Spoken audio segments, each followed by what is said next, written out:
So it's been a while. Haven't been feeling the greatest. I haven't been drinking a whole heck of a lot of wine. Although last weekend I did drink a bunch, just haven't had any since.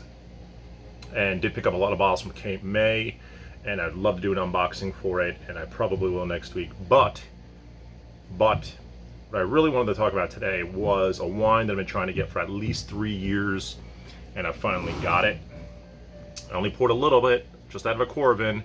They finally had at Turdo the Turdo Nebbiolo. Never been able to try it. It's always been sold out. This is the 2014. This has some age on it. I also got the 2016.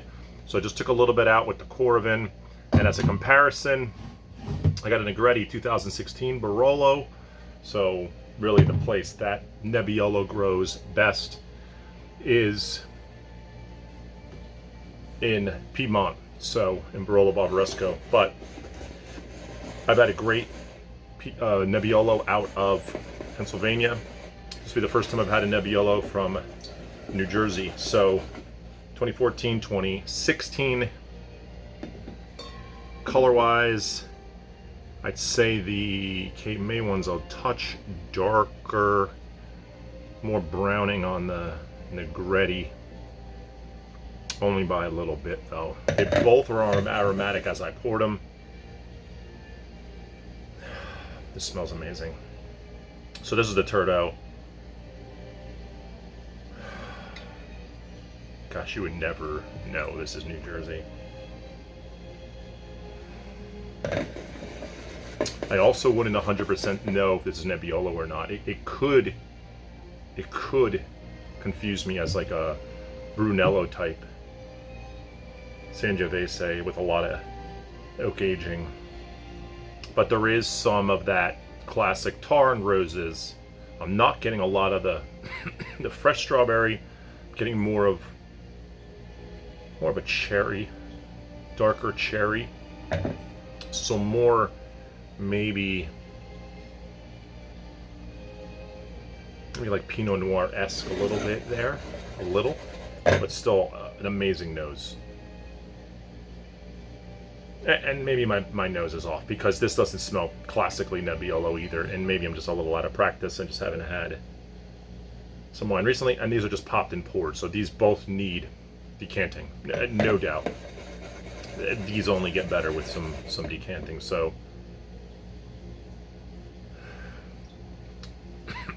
I'm going to start with Turdos, since I've been waiting 3 years to try it, and if they, I guess my excitement here is that this is really good. I would like to order more because they're going to run out. It's opening up a little bit more. Some herbal notes, fresh herbs.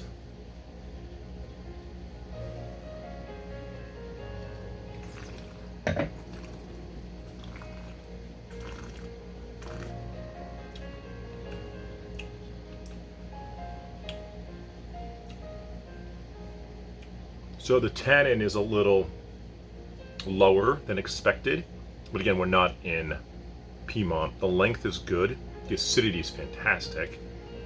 This is sort of a Nebbiolo is a higher acid, high tannic type of wine that comes out as a lighter color. This wine's ready to drink. This is drinking really silky. This has got this light silkiness to it.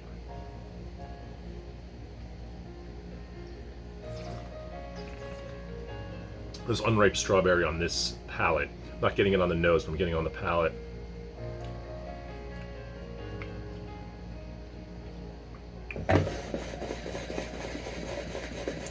Really good. Really good. I wish it had a little bit more tannin. I like a little bit of that tannin on my Nebbiolo, but I think it needs a little more decanting.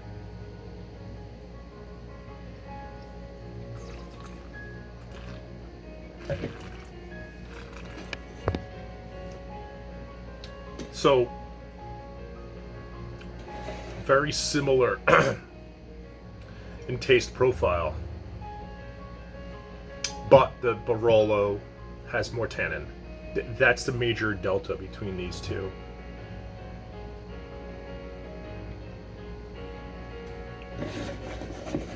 2 years younger. You know, the Cape May Nebbiolo is 2 years younger.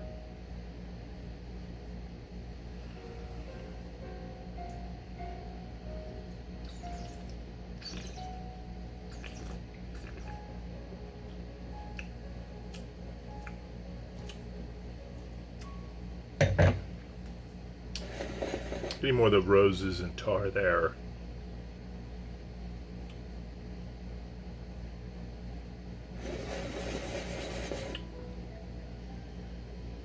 This one's also opening up a little bit more.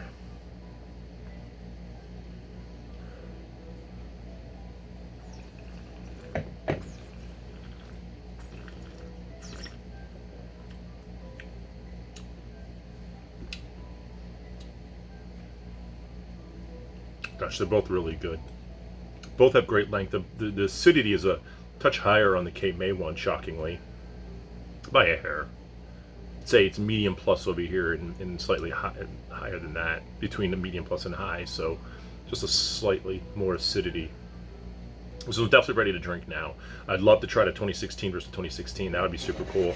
And maybe I'll do that just a little bit out of a Corvin as well. But this is excellent. Their Sangio was awesome. I did a video on it. The 2018 Sangio was with nothing short of amazing. Tried the 2019, bought a few bottles. I think it needs about a year to sit. We'll see. Again, my palate was a little off. So, and I still feel like it's off, but this is good quality, fine wine. $60 bottle or $50 bottle, I forget. So probably the most expensive New Jersey wine I've ever purchased. But the quality is there. You wouldn't know. This is really good Nebbiolo. This is really well done and well made. Very enjoyable. I can't really rate them yet. I feel like these need another. I need to maybe try again next week. Get my palate where it needs to be again.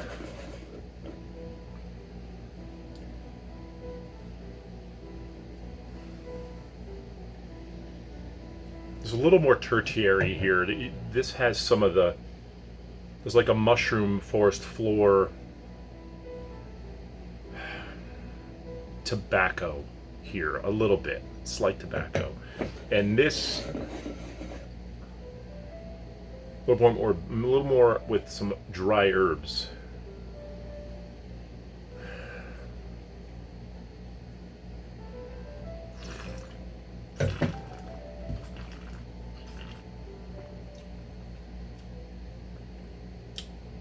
Yeah, the tannin is there.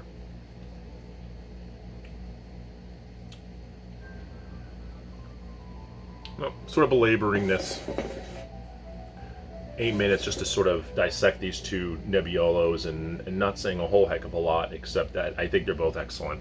Nebbiolo still remains as one of my favorite grapes in the world because it's so versatile. The acidity, the tannin, that it's not overly heavy but not overly light, could pair with so many things from a steak to an Italian dish to pork to lamb to veal to so many things.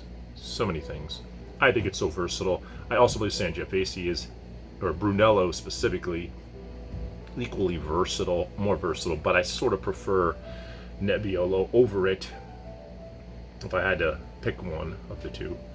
So that's it. I'll definitely talk more about some of the Cape May wines, doing an unboxing next week, and definitely delve more into this Nebbiolo, probably the 2016, maybe Corvin a little bit of this Negretti versus the other one, and just do a little comparison. It's not really pitting one against the other, more of a comparison of these two wines. But both great wines. No ratings today. Have a good night.